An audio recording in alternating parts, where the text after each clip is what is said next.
What's going on? It's True Boxing, and this is going to be my Robert Guerrero and Floyd Mayweather. My thoughts on the fight. I'm going to do a breakdown later, but this is just my thoughts on the fight. I actually believe it's a decent fight. I believe Robert Guerrero is actually a big guy. I've seen him, I've seen pictures of him standing next to, Kirkland, and he's a big guy. And he's one of those fighters, in my opinion, that was cutting weight to fight at a lower class where he would have an advantage. A lot of fighters do it. It's a common thing. But people like to point out when Broner's doing it, it's common. Rios did it, Cotto did it, Shane did it, Oscar did it. It's common.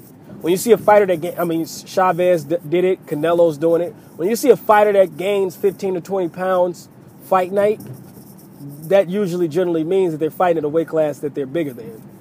I would say ideally a fighter should gain 5 to 10 pounds overnight. If you're fighting at 147, you should come in about 150, 155 maybe. That tells me you're a welterweight. If you come into the fight a welterweight about 167, 170, yeah, you're fighting at a smaller weight class. But back to what I was saying. Floyd in this fight in my opinion, he has to show and tell. He has to show the critics of why he's pound for pound. Pound for pound is a listing that I give fighters, and everybody gives them that the fighter is doing something extraordinary. It's not necessarily normal. It's signs of greatness. It shows your greatness, and that's what he has to do. He can't just beat Robert Guerrero, in my opinion. If he beats him in a 12-round fight, it has to be a completely shutout, dominating destruction. But we want knockouts, we want TKOs. It has to be destruction. And so he has a lot to prove in this fight. For those of you who follow my channel know that I have Andre Ward as my number 1 pound-for-pound fighter. I have Floyd number 2, number 3, Marquez, number 4, Sergio Martinez, number 5, Timothy Bradley. Those are my top 5. He has to do something to prove it and to stay in that ranking. Andre Ward was quoted as saying that he's rooting for his fellow, his fellow Californian, native, and his amateur friend. And a lot of people didn't like that, and I don't have a problem with it. I look at it as, they're friends. They grew up in the amateurs. He likes Floyd. I really do. But hey, I'm rooting for the underdog. This is my boy. And I get it. It makes sense. But it also makes sense that he figures, regardless, that a lot of people have him in their top 3. And basically, the debate is who's better at this point, him or who's number 1, him or Floyd. And he believes if Floyd loses, then he has to become number 1. He has to, because Floyd would have theoretically just lost. But moving on, I believe Robert Guerrero, one of his best things that I like about him is his left hand. It's not sharp, it's not necessarily accurate, but it's just a nice shot. I like how he throws it. But he seems to catch a lot of fighters who don't move their head with it.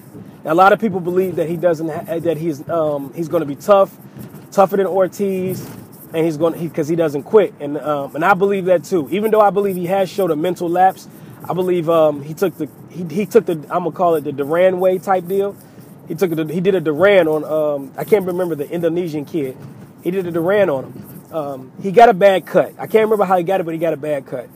And I believe he made a call. He realized that this cut would either A, get worse with time, and it could potentially bother me and make me lose the fight. B, potentially cause them to stop the fight and it go to the scorecards prematurely where I could lose because I felt the Indonesian kid was ahead in points.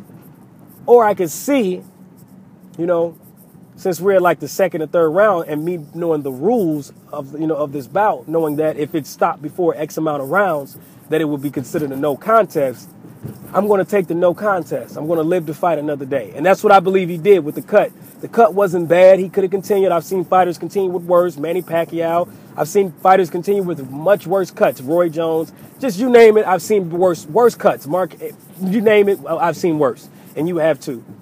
I think he made a judgment call. He realized if I stop right now, it's going to be ruled a no contest. And that's what he did. I believe he lost to Salido, even though they say Salido was cheating, but Salido was later vindicated and proven that he wasn't. He was found, to have not been cheating. But I'll get into my breakdown at a later time. What I really want to jump into right now is the face-off. I'm going to say that the face-off round 1, Floyd has already won. Guerrero looked intimidated. Not scared, intimidated, because I believe no fighter that fights for a living is scared. But he looked intimidated. Guerrero and his father had a lot to say to reporters, and I get his hype. I get that. You know, how they're going to whoop Floyd's ass. We're going to knock him out. He's losing a step. We're going to beat him easy. We're going to dominate him. We're going to beat him up bad. Just talking shit. And I'm the type of person, if you talk shit about me, if you get called on the shit that you talk, then you should have no problem with saying it to my face. You know, just if you're a bitch when you're out of my sight and I get called on it, then you're a bitch. I mean, my thing is you're a bitch to your face as well.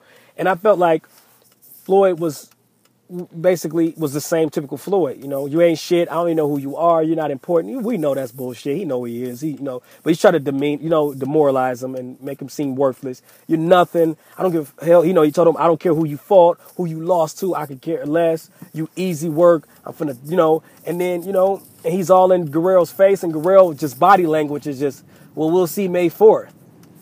We got a lot of shit to say to fight hype and boxing scene. What happened to it? I'm not saying it's supposed to go crazy. I understand. It's a way to trash talk and a way not.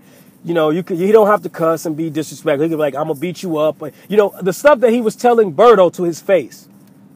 I'm going to beat you up. I'm going to beat you up for 12 rounds. Like Floyd told him, I ain't Berto. This ain't Berto. You fucking with the truth. I ain't Berto. He didn't have none of that talk. And then Floyd called him on it. You said you're going to beat me easy? And he was like, come May 5th, we'll see. Like, you going to beat me easy? Like, no, and Floyd told him, the easiest thing you're going to get, I'm going to stomp your ass out. And he was like, I don't care. He's like, I don't care who, your daddy or that fat guy on the side, you got to fight, So that let me know that the father was there too. Neither one of these guys were talking shit. With Guerrero, it was come May 5th, whatever. Floyd, got in his face. He told Floyd to get out of his face. Floyd said, do something about it. This is warfare. This is warfare. You could have pushed Floyd back. Hey, get out of my face, man. I would have pushed his ass. You didn't have to hit him. I ain't say you got to just fucking blow the fight and just, you could have pushed him, nudged him. Hey, get out of my face, man. But, you conceded that round to Floyd.